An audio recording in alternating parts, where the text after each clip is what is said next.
Bonjour à toutes et à tous, voici une nouvelle vidéo. Cette fois-ci, on va parler d'un test de système d'exploitation qui est Ubuntu.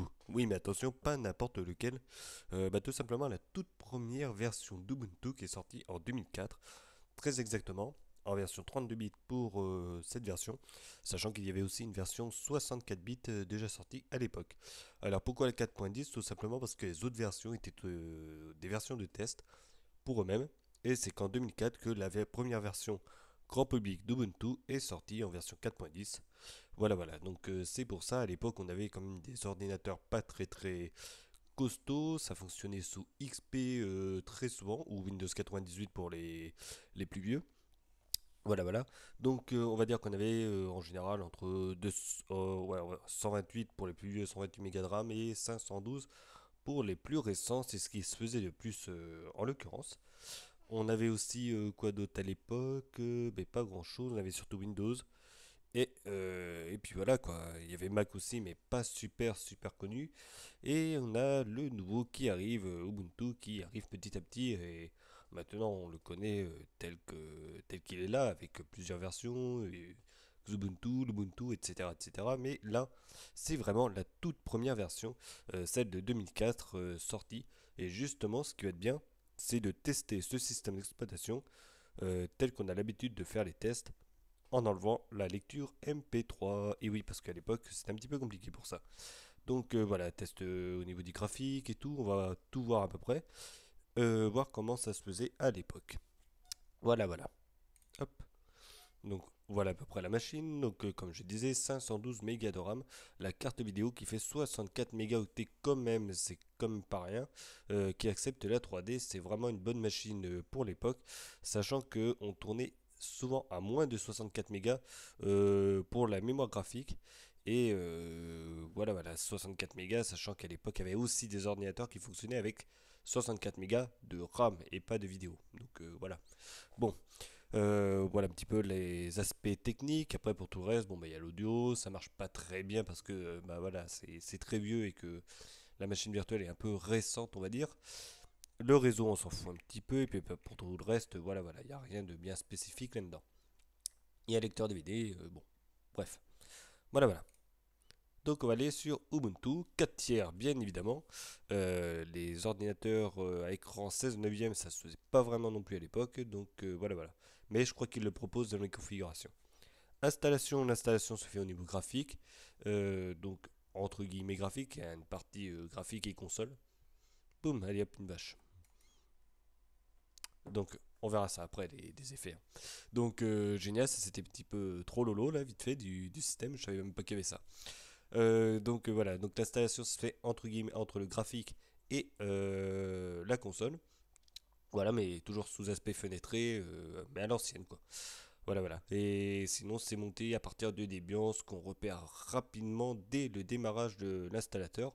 Tout simplement parce qu'on a directement vraiment les fenêtres d'installation que l'on a sur Debian, qui ne sont pas du tout graphiques, elles, en l'occurrence. Mais un design, on va dire, console entre le gris, bleu, très contrasté, que l'on connaît très bien sur Debian, et ça se fait toujours de toute façon.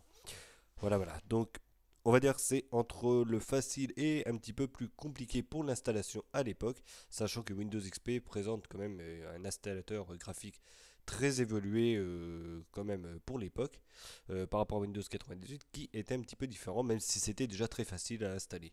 Voilà, donc là on a une installation un petit peu plus compliquée, un level un peu plus haut, donc un niveau supérieur au niveau de l'informatique, mais ça se fait quand même pour les personnes qui touchent un petit peu sans aucun souci. Voilà. J'ai oublié de dire une chose, ce système fonctionne que sur des disques IDE, donc des disques durs IDE, c'est les anciennes normes de branchement de disques durs. Voilà, donc c'est ce qu'il y avait avant le SATA. Si on le laisse en SATA, c'est mort, ça fonctionnera pas et c'est exactement comme XP qui a un petit peu du mal, qui avait un petit peu du mal sur la toute première version à fonctionner sur du SATA. Donc là-dessus, Windows prend l'avantage du fait qu'ils aient un petit peu d'avance. Mais par contre, Linux, du fait qu'il est du 64 bits, prendra l'avantage sur Windows qui lui tardera à le sortir. Voilà. Donc bon bah j'ai mis la version 32 bits pour être vraiment dans le cas d'école de cette époque-là. Donc voilà. Allez, fini de parler technique, on va s'intéresser maintenant au système. Donc avec ce qu'on a devant nous, un bureau GNOME. Parce qu'à l'époque, Ubuntu, ça appartenait à GNOME surtout. Donc, une barre en haut, une barre en bas. Donc, la barre des tâches, en l'occurrence, en haut, avec l'heure, la date et tout, même la Wi-Fi qui est déjà disponible. Donc, comme sous XP, qui est déjà préinstallé au départ, même si ça se faisait pas trop à l'époque. Là, le centre d'aide. Ici, on a, ça c'est le courriel. Et là, le navigateur web. Ici, quelques menus pour accéder à nos fichiers. Et le fameux menu GNOME, comme on l'a connu à l'époque. Et GNOME, c'est GNOME 2. Je l'ai pas dit, mais voilà. Ici, l'accès au bureau rapide. Là, la partie des fenêtres qui s'affiche ici quand elles sont allumées. Ici, les bureaux et la petite corbeille qui se remplit, elle, en l'occurrence, quand on vide des fichiers. Voilà. Jusque-là, rien de spécial. Et puis là, si je fais ça, on a un clic droit avec un petit menu contextuel qui s'affiche. Voilà. Donc là, je peux voilà, changer l'arrière-plan, en rajouter, en enlever, enfin, on fait comme on veut. Voilà. Vous voyez que le widescreen, donc, le widescreen, ça veut dire l'écran 16 neuvième. Il était déjà possible. Voilà. Donc bah là, en l'occurrence, je fais aucun papier peint. Là, je peux choisir une couleur. Voilà, ou un dégradé, ça peut être sympa aussi. Hop. Donc ça fait des petits sons bizarres un petit peu, parce que c'était à l'époque, ça fonctionnait le son, et puis là, c'est pas le top là-dessus. Voilà, donc bon, je fais ça vite fait à l'arrache. Voilà, voilà. Donc ça, c'était pour le clic droit. Ici, on va s'intéresser maintenant au menu, avec une petite vue sur le système. Voilà. Donc là, en l'occurrence, bah, évidemment, on consommait pas énormément de RAM pour l'époque. Là, on consommait, enfin là pour l'instant à vide, on consomme 80 mégas, 83 mégas de RAM sur 504. Ce qui n'est quand même pas rien pour l'époque, parce que pour un Linux, on se rapproche presque du Windows XP qui lui consommait pas tant que ça au niveau de la RAM. On pouvait avoir sans aucun souci 150 mégas de RAM utilisé sous un Windows. Donc c'est pas énormément moins. Ce qui m'étonne d'ailleurs un petit peu, mais c'est comme ça que ça se passe. Voilà, voilà. Bon, le CPU, on s'en fout un petit peu. En machine virtuelle, c'est pas le problème. Mais voilà, c'était bien de le savoir, étant donné que sur les autres systèmes, je le fais aussi. Hop. Allez, c'est parti, le menu. Hop, accessoires. Donc ici, on a la calculatrice, le dictionnaire, l'éditeur de texte, gestionnaire d'archives, étape des caractères. Donc, éditeur de texte, c'est un truc totalement banal. Voilà, qui nous permet donc de comment ça s'appelle d'éditer des commandes, des choses comme ça, de les enregistrer, puis de les lancer pourquoi pas sur des consoles pour pouvoir avoir des programmes. J'édite déjà présent, voilà, il est toujours présent sur Ubuntu d'ailleurs, bon sur une version un petit peu plus évoluée en l'occurrence, mais c'est toujours pareil. Bureautique, bureautique on a OpenOffice, donc OpenOffice qui est déjà disponible, voilà. Je sais pas ce que j'ai pris, ouais, j'ai pris la version web. Alors OpenOffice, comme on voit, c'est la première version d'OpenOffice. Voilà. Au moins, là, c'est pas mal. Donc là, je crois que je suis parti, oui, je crois que je suis parti sur un truc plus HTML qu'autre chose. Mais, en l'occurrence, voilà. On avait déjà à l'époque, quand on installait le système d'exploitation, accès à de la bureautique, mais vraiment tout. Tout est possible là-dessus. Voilà, donc là, c'est vraiment le texte. Alors, avec une mise à jour, normalement, ça se mettait en français aussi. Voilà, donc là, un éditeur de texte totalement banal comme on peut le trouver aujourd'hui. Il n'y a vraiment rien qui change là-dessus. Donc format, fichier, outils, tout est ici. Bon, c'est en anglais, mais peu importe, c'est pas le problème ça. Voilà, tout est ici, on peut insérer des images et tout. On se retrouve vraiment avec bah voilà, OpenOffice, la toute première version de ce logiciel libre, devenu par la suite LibreOffice, mais avec une version toujours d'OpenOffice actuelle. Voilà. Graphisme, je ne l'ai pas fait. Le GIMP, je vais l'allumer tout simplement. Le fameux logiciel de montage d'image. Voilà. Avec ici, bah voilà, la fenêtre pour pouvoir. Alors, il manque une fenêtre, je crois. Oui, c'est normal. Fichier, nouveau, validé. Voilà. Là, on l'a. Donc là, j'ai mon image. Enfin, bref, c'est ça, mon image que je voudrais éventuellement retoucher et tout. Et là, si on regarde bien, hop, on a déjà la plupart des outils qui sont disponibles sur ce logiciel, donc qui maintenant est appelé The GIMP. Voilà, mais là c'est le GIMP, c'est en français. Donc tout est ici. On sélectionne un outil, hop, on a accès à tout ce que l'on veut. Par ici, comment ça s'appelle? Les calques. Rien ne change, vraiment, rien ne change, c'est vraiment impeccable. Ici, là, j'ai la possibilité d'avoir des flous, exactement comme ce que l'on a l'habitude d'avoir à l'heure actuelle, c'est vraiment super. C'était vraiment déjà très évolué pour l'époque. Voilà. Donc bon, je connais pas tout, mais en l'occurrence, je reconnais la plupart des filtres que j'ai l'habitude d'utiliser pour moi. Hop, voilà, outils. Je vais avoir un truc qui s'appelle couleur quelque part. Hop, ou alors c'est peut-être ailleurs. Dialogue. Ah bah voilà. Bon, bref, voilà, il y a des petites choses qui sont en moins comme l'option couleur, mais c'est pas non plus une catastrophe étant donné qu'il est déjà extrêmement bien fait et extrêmement complet, on va dire, comme logiciel, c'est vraiment bien. C'est vraiment le bonheur de pouvoir travailler avec. Voilà. Donc là c'est pareil, donc si je le montre, c'est tout simplement qu'il est déjà préinstallé avec le système d'exploitation. Ce que je n'ai pas dit, c'est justement, il est tellement vieux qu'on peut pas le mettre à jour, qu'on peut pas rajouter le logiciel ni rien. J'ai essayé, mais ça marche pas du tout. Donc voilà. Donc c'est pourquoi justement je vais pas aller chercher des images et faire tester tout ça. Visionneuse d'images, voilà. Donc là voici, il suffit d'aller chercher nos images dans nos fichiers et ça devrait arriver ici sans aucun souci. Voilà, voilà. Hop, je ferme. Graphisme, ça c'est fait. Internet, on a le gestion, enfin plutôt le courriel, donc là avec le logiciel de courrier électronique. Ici la messagerie instantanée, déjà possible. Donc alors après, est-ce que ça va avec Messenger? Je sais pas. En tout cas, de toute façon, Messenger, ça ne fonctionne plus à l'heure actuelle. Donc voilà. Ici, Mozilla Firefox que je vais allumer.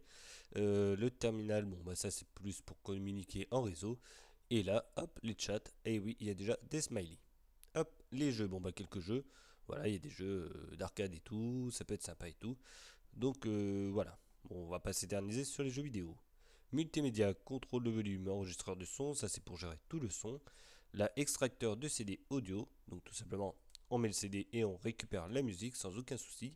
Là, un lecteur de CD, lecteur de musique et lecteur vidéo, tout y est bien évidemment. Donc là je vais allumer celui-là, hop, bon bah suivant, Rhythmbox qui est déjà disponible, appliqué, voilà. Il n'a pas changé en plus de ça. Donc voilà, les Rhythmbox qui est connu dans le monde d'Ubuntu et surtout sur la version GNOME d'Ubuntu. Et la version, si je ne me trompe pas, d'Ubuntu Unity. Donc là, à savoir, là, je ne sais pas exactement si c'est toujours le même, mais normalement sur les deux, il y est. Voilà, donc vraiment le lecteur de base d'Ubuntu, on peut le voir ici. Multimédia, si j'allume ici, on a Totem, un lecteur vidéo. Oh, c'est pixelisé tout ça.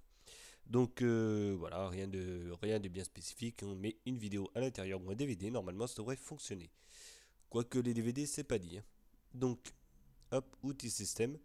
Bon, là, on va pas revenir dessus, on n'a pas grand chose au niveau des paramètres.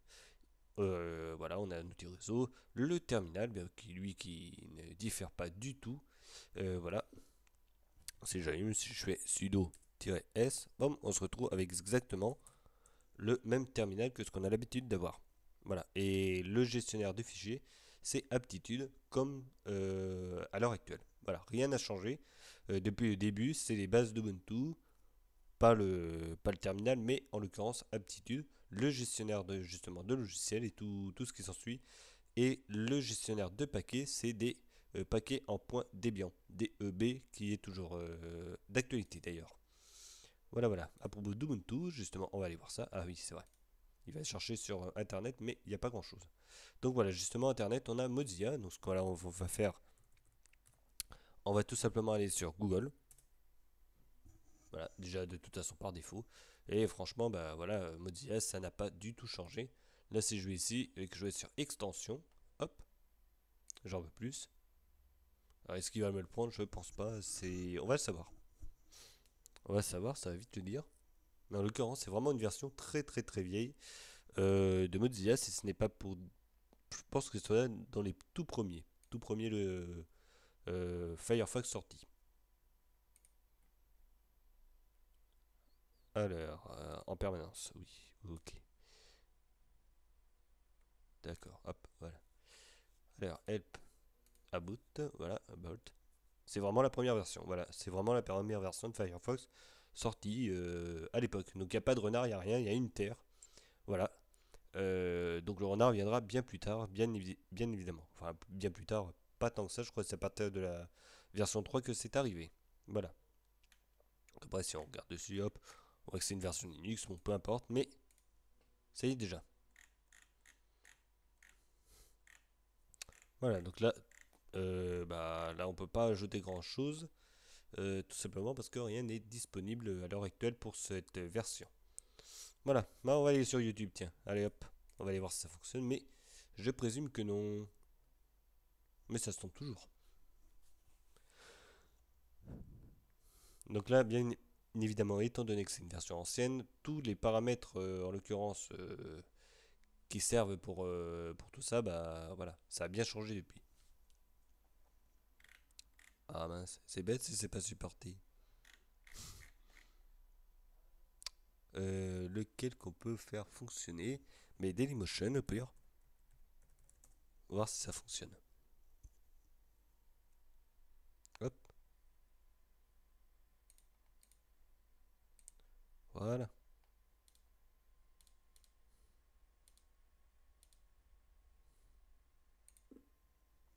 Le bêtisier de l'amour est dans le prix. Bon, peu importe. On va voir justement s'il est capable de me le lire. S'il me le lit, ce serait super. Mais j'y crois pas trop, hein. On va le laisser charger tranquillement. Donc là, ça, on va l'éteindre. Mince. Voilà, voilà. Ici, on a le bouton. Voilà, c'est ce que je disais, le bouton du bureau. Allumer ou pas le bureau. En l'occurrence, c'était fait pour ça. Là, si je me balade là, on voit qu'on a accès aux différents bureaux présents, ce qui n'est vraiment pas mal. Bon, bah là, ça fonctionne pas. Voilà, voilà. Gestionnaire de fichiers, bah, préférence du bureau, est-ce que j'avais vu ça? Ah, bah c'est là, le thème et tout, d'accord, j'avais pas vu ça. Oui, non, c'est pas ça ce que je voulais.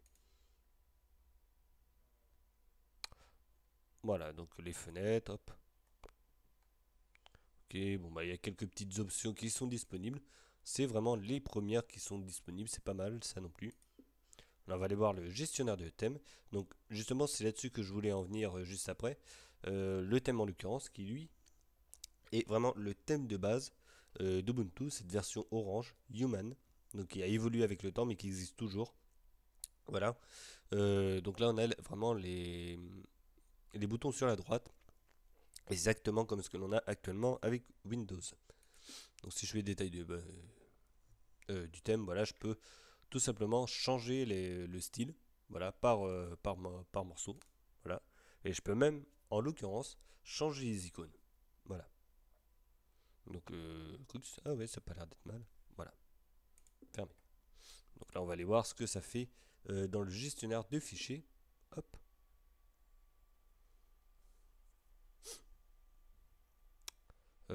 Ouais, c'est bon. Voilà, le gestionnaire de fichiers, boum. Donc là, c'est vraiment les bases, hein. Là, il n'y a pas de contrôle T, il n'y a rien de tout ça, hein. On oublie, hop, dossier personnel, c'est ça ce que j'avais fait, je sais plus. Si, c'est ça. Donc on a absolument rien, c'est nous tout créé, c'est vraiment vide. Voilà. Donc c'est vraiment le cas de le dire. Raccourci, dossier, poste de travail, hop, voilà. Comme ça on voit un petit peu les icônes. Voilà, donc ça c'est système de fichiers, hop. On a accès à notre système d'exploitation. Là on voit qu'on est sur la racine même, donc en l'occurrence. Où est-ce qu'on peut aller? Bah, pas loin, parce que j'ai pas envie d'aller très très loin pour la vidéo. Mais on voit vraiment comment c'est fait et comment c'est présenté à l'époque. Voilà. Bah, on est déjà une vue en icône, hein. Donc voilà. Raccourci, ouais. Sommaire, à propos, hop, voilà. Nautilus, la version 2.8.1. Toute première version de Nautilus, donc qui a bien évolué depuis, hein. Édition, voilà. Préférence, hop, on a tout ici. Donc ça, juste là, ça franchement, ça va pas changer du tout là-dessus, hein. Hop, affichage, arrière-plan, hop, et emblème. Voilà, je peux mettre des arrière-plans, ça, voilà, ça existait déjà. Donc là, en l'occurrence, attention, faut faire attention. Hop, hop. Voilà. Ah ah. Voilà, donc là je vais faire ça. Ensuite, home. Voilà. Là c'est pareil. Je peux tout simplement remettre un arrière-plan. Ça peut être marrant. Ça c'est vraiment mon dossier personnel. Moi je l'adore, le dossier. Hop, voilà. Et là, on peut avoir un truc très marrant, en l'occurrence. Donc ça pouvait se faire, où on pouvait même mettre des images. Alors, j'ai pas été voir, je vais vite aller voir comme ça, très rapidement. Non, bah c'est pas motif, j'avais zappé un petit peu tout ça. Ouais, ouais, ouais. Bah ouais, c'est pourquoi pas. Hop, mince. Poum, fermé. Voilà, ça peut être sympa. Voilà, voilà. Donc ça, c'est vraiment le gestionnaire de fichiers. Les petites options vraiment sympas qui peuvent être assez fun, surtout si on sait y toucher pour ajouter des motifs pour l'arrière-plan. Ça peut être vraiment quelque chose de très, très sympa pour pouvoir personnaliser rapidement son gestionnaire de fichiers avec pourquoi pas un thème un petit peu chromé carrément. Ouais, allez, carbone. Un mode carbone qui permet d'avoir un effet carbone à l'intérieur. Franchement, c'est pas mal. Voilà, voilà. Ça c'est fait. Le réseau, on oublie le CD-ROM, il faudra un CD à l'intérieur. En l'occurrence, je crois que j'en ai mis. Hein. Non, mais c'est disponible. Si, si, il y en avait un, c'est bien ça. Alors, hmm, ça se tente d'installer ça, tiens. Webbox Addition. Ouvrir avec une autre application, non. Hop.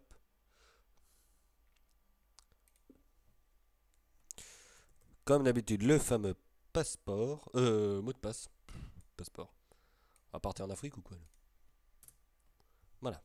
Non accordé. Permission non accordée. Oh, c'est pas bien ça. Je copie le fichier. Tac. Voilà. Je vais le coller ici. Tac. Voilà. Ah bah là, ce qui est cool, voilà. Bah, c'est quelque chose que je n'avais pas vu et que je connaissais pas. Donc, propriété. Hop. Les permissions. Hop. Propriétaire, exécution, écriture. Tac, tac, tac. Écriture. Ok. Hop, hop. Tout est possible. Tout est réalisable. Voilà. Donc, emblème, non. Ouais, avec un éditeur de texte, non. Et général, hop, voilà. Très bien. On va essayer de le démarrer. Hop, c'est reparti. Voilà. Franchement, ce serait étonnant qu'il s'installe. Mais pourquoi pas. Voilà. Il dit que tout est ok. Il décompresse. Il installe. Moi, je dis pourquoi pas. Hein. Mais bon. On va le laisser faire. En attendant, on va aller voir les thèmes. Donc, Human, voilà, j'ai été voir ça vite fait. On voit. Bah, d'accord. Il est un petit peu coincé. Ok.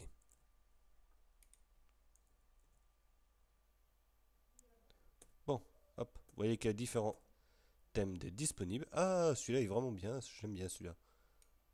Ah, fallait faire quand même. Pour l'époque, un truc qui brille comme ça, fallait quand même le faire. Oui, oui, oui, oui, oui. Industriel.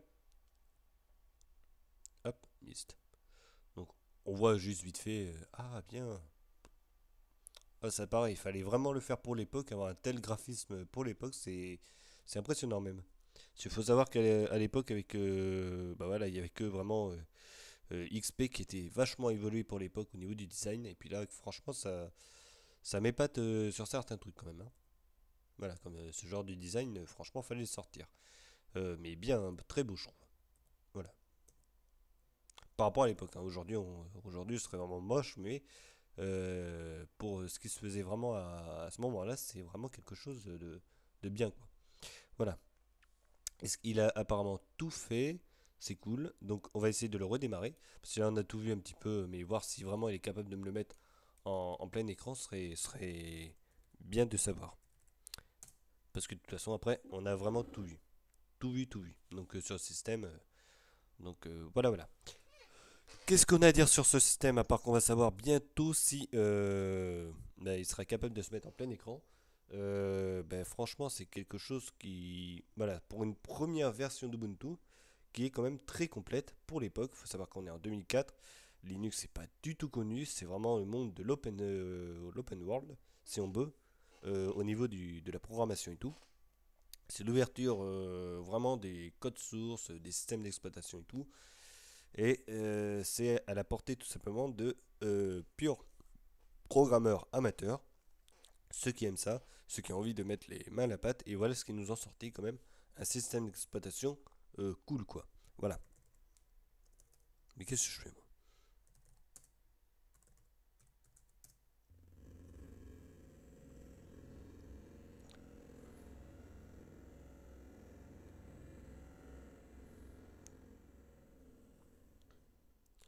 Donc voilà. En plus de ça, on voit un démarrage. Bon, bah, on voit que c'est très rapide à démarrer, mais qu'on n'a pas le plein écran. Mais ça, c'est pas grave.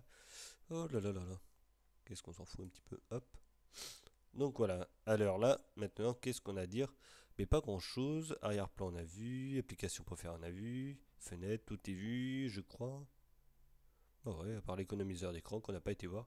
Là, on avait en l'occurrence tout à l'heure une vache. Bon, voilà, ça, on peut, oui ou non, l'activer ou pas. Hop là, ça, voilà, tout y est. Gestion d'alimentation. Voilà.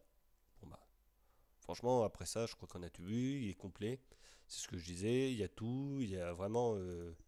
Il est vraiment prêt à être utilisé. On n'a pas le MP3 normalement, mais bon, ça peu importe. Mais on peut vraiment écrire, écouter des CD, voir des DVD, regarder des films, faire du graphisme, évidemment. On peut aller sur Internet quand on l'a sans aucun souci. Vraiment, tout est installé. On est vraiment loin d'un système vide. Avec quelques logiciels, on a quelque chose de totalement utilisable. Donc, c'est ce qui vraiment va faire la force, on va dire, d'Ubuntu. C'est qu'on installe et boum, on a tout.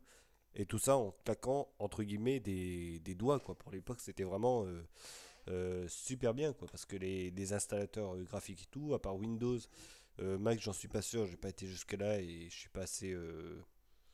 Euh, J'en sais pas assez là-dessus pour vous dire si c'était en mode graphique, mais je présume que oui. Donc, pour du Linux, c'est vraiment une grosse avancée. On sort quand même quelque chose qui va vraiment devenir petit à petit commercial. C'est ce que l'on connaît maintenant et franchement, c'est vraiment pas mal. Comment on quitte tout ça déjà? Maintenant c'est bien, mais il faut savoir le quitter. Ah voilà. Fermer la session, ouais. Ok. Éteindre. Valider.